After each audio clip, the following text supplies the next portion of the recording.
What's up, everybody? Tony here. Welcome back to TTBurger Gamer Reviews, and we are continuing my Driver series review. This is episode 146, the final part, part 3 of 3. We got a lot to talk about here for this episode, but before we get started, those of you who missed what happened in part 2 of episode 146, here you go. A TTBurger recap will show you all what you missed. As I took a look at Driv3r, also known as Driv3r, the Wheelman is back, and gave it an 8 out of 10 because of the difficulty being all over the place. Like, it went back and forth on a seesaw, and just like the difficulty was like all over the place. The frame rate was not very smooth at all, and the in-game graphics didn't looked a little worse than Driv3r, You Are the Wheelman. But still, it was a fun game overall. Definitely worth checking out. It's got a great story and great looking cutscenes and more to keep you on the edge of your feet the whole time there. And so definitely recommend Driv3r, The Wheelman's back, and stuff, even though it's slightly lower score than the first game. Today though, we're going to zoom ahead to the year 2004 when the PlayStation 2, the Xbox, and the GameCube and stuff were already on the market and selling well and stuff like that. And we're gonna continue here with the third installment in the Driver series. This game was released on the PlayStation 2, the Xbox, the Game Boy Advance, and the PC. And we got it right here. Driv3r, also known as Driv3r, because like the E is a 3 in the name and stuff. And this game was made by Reflections and Atari this time. So let's get started with Driv3r, the PlayStation 2 version. It's the only version I have. Now, when I first learned about Driv3r, I saw the commercials about stuff, and I thought this looks so cool. I mean, like, it looks bigger than Driv3r and Driv3r, and I'm thinking to myself, whoa, look at this, because this is around the time when I was big into the Grand Theft Auto games, with Grand Theft Auto 3, Grand Theft Auto Vice City, San Andreas had not hit the market yet, and like games like True Crime Streets of LA and a lot of those type of games where driving a car, doing missions and other stuff. And me being a fan of Driv3r, I was like glued to the TV when I saw the commercial and everything like that and other things. And then when the game came out, I saw the reviews and I was totally shocked that websites like IGN and GameSpot and them were giving this game 4s and 5s across the board, and I'm like, are you crazy here? What is wrong with this game? And then I brought it home to play, and to be honest with you, it is a good game. It is a good game, but it's just, I will admit, compared to the other two games, this game is going to get a slightly lower score because I do disagree with the critics about a lot of things on this game. There are some things I do agree with them on, and so I'm just gonna be upfront and honest there. That like there are things I do agree with the critics on about this game, but not everything to where it deserves a 4 or a 5 out of 10 is what I'm trying to say there. But we'll talk about that later on. The story of Driv3r once again puts you in the shoes of our undercover police officer agent named Tanner. Who is that guy who we played as in the first two games? In Driv3r, Tanner learns about a car thief ring where they're trying to ship like 30 cars to Europe, which are like illegal cars and stuff like that, doing it illegally. And Tanner is trying to stop them. And the story takes place in Miami, Istanbul, Turkey, and Nice, France. Three big cities and stuff like that and stuff. I mean, sure, it may be a little disappointing that like you're only in 3 places instead of 4 in them, like how you were in the last game and stuff. But still, it's understandable because the game is bigger and stuff, so it's understandable there. And the story is, in my opinion, I like the story. The story was great. I mean, like it feels like a movie and such. When you watch the cutscenes, see the pre-rendered cutscenes, how great those look. Yeah, you know you've picked up you know that you got a good story and stuff. But that's just me though. So we gotta continue here. And the story is great and stuff. I mean, I know Jeff Gerstmann of GameStop stuff like said that I gotta give credit to Jeff Gerstmann of GameSpot and stuff because his description of the story was similar to mine and stuff. But still, there's no better way to say except the fact that you're trying to stop this car thief ring from shipping cars out of the United States into Europe and stuff like that, trying to stop them. Instead, you go from the United States to Europe and stuff, and that's basically what you do there, and that's basically what it is. And I will admit that and I should also mention here that this game has some big name actors in it too. Like we have Michael Madsen who voices Tanner, we have Michelle Rodriguez who voices this character called Kalita, and freaking Iggy Pop, that rock singer of the 80s. Iggy Pop is in this game, and what better could that be? Because I love Iggy Pop, especially his song Real Wild Child, which was a cover and stuff, and his version of China Girl, which he and David Bowie wrote and stuff, and it's awesome to have Iggy Pop in this game, people. Iggy Pop is in this game, and that's awesome there. But I'll get back to that. For the game's presentation, I will admit the game's presentation is once again a hit or miss compared to what kind of person you are and stuff. The pre-rendered cutscenes are the best part of the graphics here. Like they look so realistic, and they hold up really well to this day. Like the cutscenes look awesome. I mean, like they look great. But that's just like the pre-render part. The in-game graphics though are a mixed bag. Like the car models look good. I like the car models. The car models look good, and like they look like realistic cars for its time and stuff. But the character models, like the human characters, sure they look a little bit better than they did in Driv3r. But the way they animate like they're spazzing out or so and stuff. They animate like they're spazzing out. Like look how Tanner jumps and stuff, and how he moves at times, how he rolls. He looks like he's having a spaz attack because like he just keeps the way he animates, the way he moves like he's dancing at a disco party or something like that. The way he moves.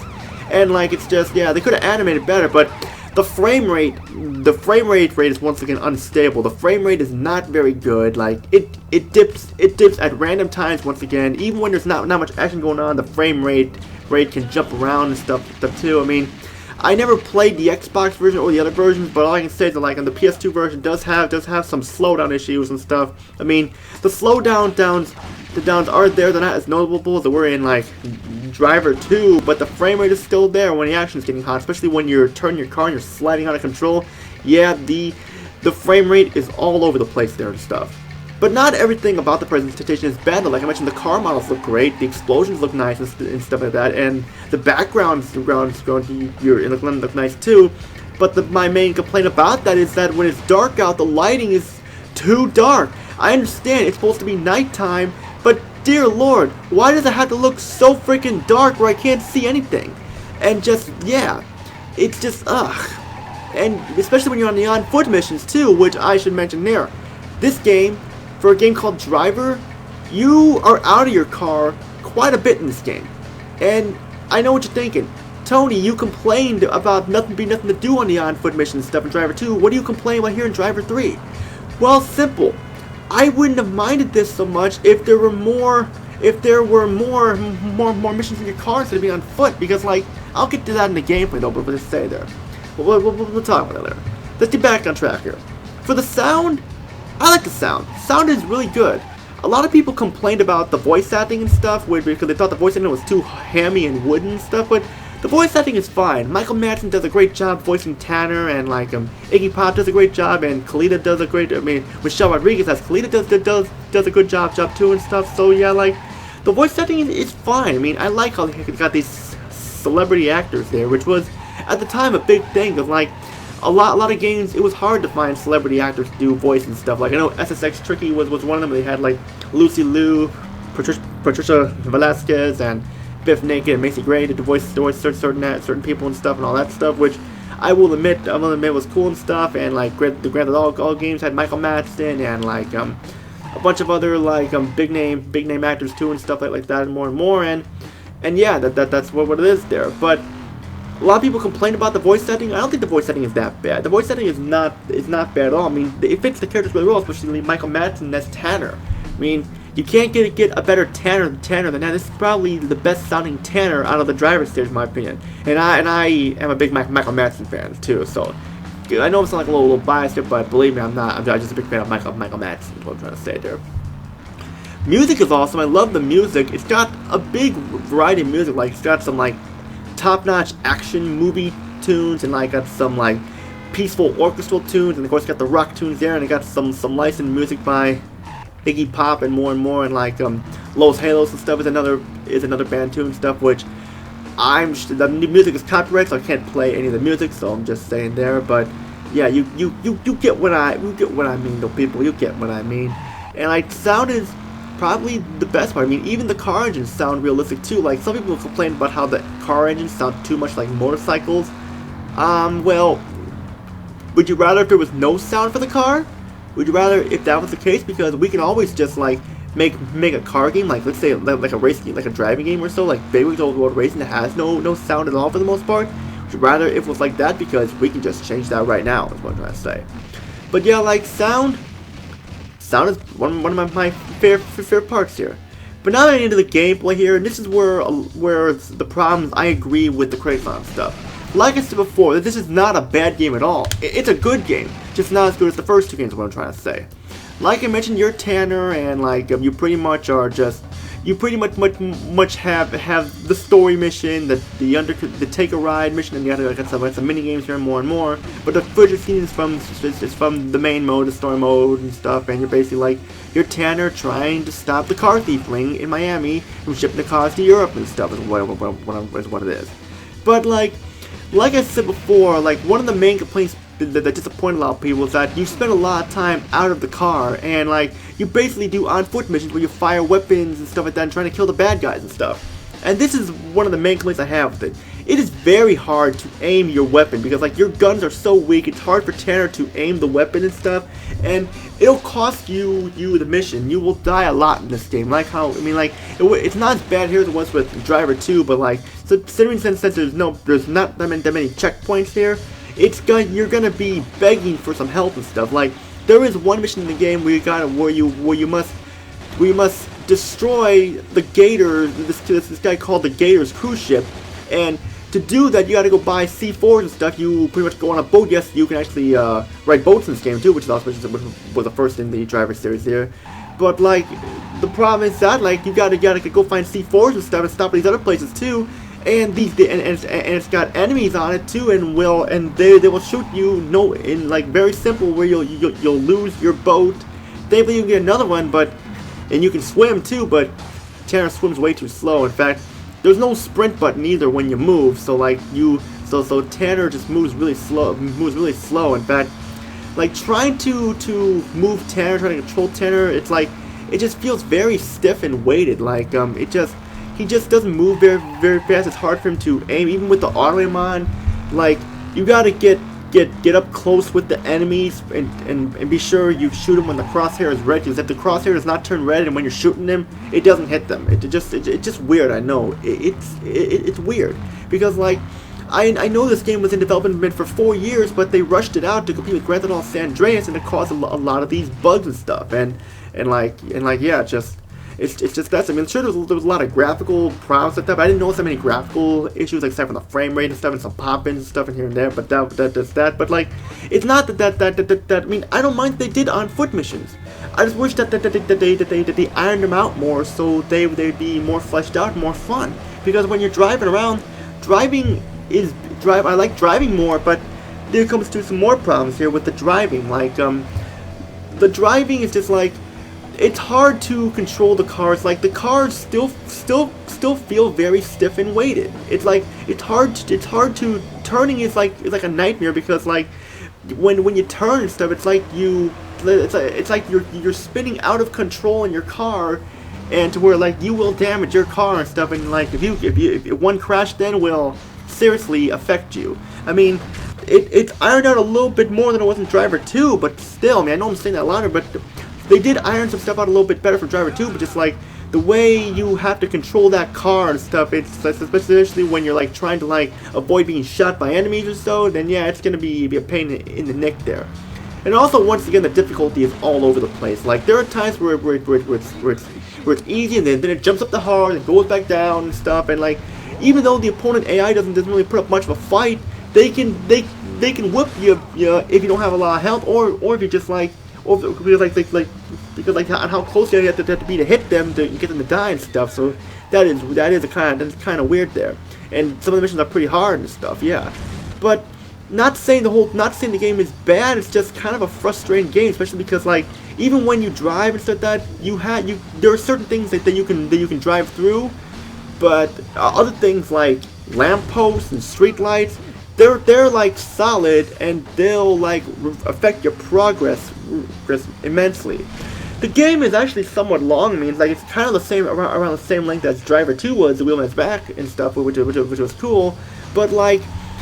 I don't know, like with some of the problems, there's wish some more of these problems were ironed out here. I mean, this game is M-rated, and M-rated for violence, and this game there's no blood in it or anything. There's no blood or so, or any cussing or so, or anything. That's just like it's just M-rated for violence. And there's nothing found about it, which is a little weird because like there's no blood in it and all and stuff. Maybe they just did it because like you're shooting people and stuff. Maybe that's why they consider it violence. So I don't know, but yeah, I mean, like, don't get me wrong, I did have fun with this game because there were some missions that I had fun with, like shooting up this bar, or like stealing a cop car, and like and trying to track down backers and stuff like that with the sirens and stuff. And that was cool too. And the take a ride mode was back. And there's so many cars that you can unlock and that you can play as. Like you can drive a freaking go-kart, or you can drive a Lincoln Continental, or a big ass semi truck, or a big city bus or so. And there's a lot of this game. They did put a lot of care and effort. It's not as bad as like Driv3r parallel lines and stuff like that, but still, it's what I'm saying here. From what I heard about the other version, the PS2 version is probably the least broken one because it, like the Xbox version, had a lot of graphical problems, and the Game Boy Advance version tried way too hard to be 3D and stuff, and just like it just wasn't that great there.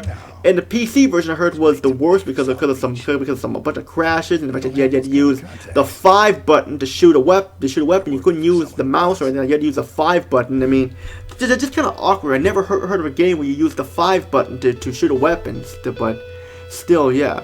But like I said though, they did put care and effort into this. It's just that it had the rush problem where they rushed it out to compete in time before San Andreas came out, and they rushed it in an unfinished state, and that's why you have all these problems here and stuff.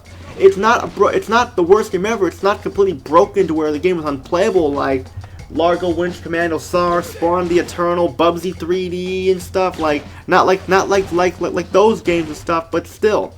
I felt like more care and effort should have went into this and stuff before they released it onto the store shelves and everything. And just, I don't know. I mean, like, I know I'm being a little hard on this game. I know there are people. I know it is a fun game. I swear, people, it's a fun game. Just when you think of those graphical issues and stuff like that, and some of the problems with some of the missions like that, with the cars and how you move around and stuff. Yeah, it's just like they could have ironed out these problems more. But the goods though is that like you have a lengthy story, you got a great story, great voice line, especially from Michael Madsen and Iggy Pop and Michelle Rodriguez, and like a lot of cars you can drive into, and 3 big cities that you can explore and stuff like that too. Sure, people complain that like the story mode was linear and stuff. That's why we have to take a ride mode, people, so you can drive around in the city stuff like that.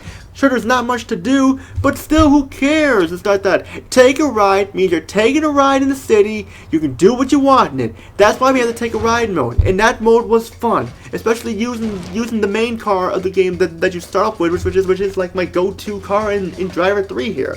And yet, people say this is the worst Driv3r game ever. You obviously never played Driv3r Parallel Lines. That game has nothing to do with Driv3r. It basically should have been called Parallel Lines, but they slapped the Driv3r name on to it for money and stuff. So it's more like a spin-off than a true sequel and stuff. But still, I mean, you got likable characters too, like Tobias Jones is back and stuff like that. Charles Jericho is back.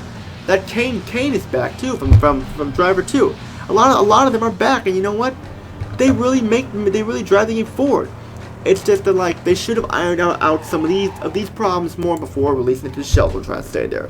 So there's not really much else to say. I mean, like, you got a great story, great looking cutscenes, great looking car models and stuff, and like sure you have an unstable frame rate in there, and the human character models are not the best at that, and like problems with like the gameplay and stuff, like how you can get killed easily and stuff, and how like there's no way to like no aim over near stuff like move up and down stuff, like where like certain third person games you can just like aim through like a scope or so, or aim like a first person. Like they don't have that in there, which could have made it a little bit better, but still that's just me though. But Driv3r, good game, just not as good as the first two games. So my final thoughts here are, I still recommend this game, so just pick it up if you can. It's still worth owning in the driver collection stuff, because it was the last true driver game made by Reflections and stuff. So what's my final thoughts here? Still a good game. I still recommend it. Just this would probably be the last one out of the three I recommend for you all on the list. That's what I'm trying to say there. Due to the complaints I have with the game, score I'll be giving it is probably a 7 out of 10. Yeah, 7 out of 10 is the best score to give it because of the problems though. Still a good game. It's not as bad as what the critics say, just that there are things that could have been better about it and stuff, so that's just me though. And it's pretty much all I gotta say for my Driver series review. Like, I recommend these three games: Driv3r, You Are the Wheelman, Driv3r 2 The Wheelman's Back, and Driv3r 3. Pick them all, pick these three up because they're still worth owning in your collection. Yes, I know Driv3r 3 has problems and stuff because it was rushed out there, because it was rushed to compete with San Andreas and stuff before it came out. But still, that shouldn't affect you at all. I stay away from Driv3r Parallel Lines. That has nothing to do with the Driver series at all. There's no Tanner, no Jericho, no Tobias, or any of those people at all. It just feels like a crappy spin-off where that takes place in the 70s and stuff. That's basically what it is. It's not worth owning in that. Now, Driv3r San Francisco for the PS3 and stuff, that is a good game.